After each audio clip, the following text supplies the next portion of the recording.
দেশের বেশিরভাগ স্বর্ণ আসে চোরাই পথে, তাই ব্যক্তি পর্যায়ে স্বর্ণ আনার ক্ষেত্রে আইন সংশোধন করা হবে বলে জানিয়েছেন জাতীয় রাজস্ব বোর্ডের চেয়ারম্যান আব্দুর রহমান। এক্ষেত্রে সংশ্লিষ্টদের সাথে আলোচনা করা হবে।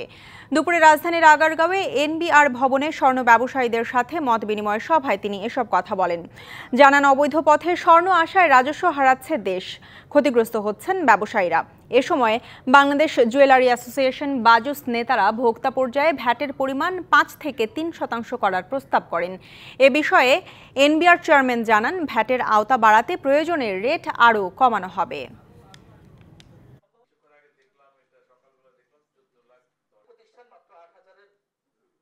স্বর্ণ কিনে নিয়ে আসবেন, সুতরাং সেটাকে একটু সহজে অ্যালাউ করা, সেই জন্য ব্যাগেজ রুলটা আসছে।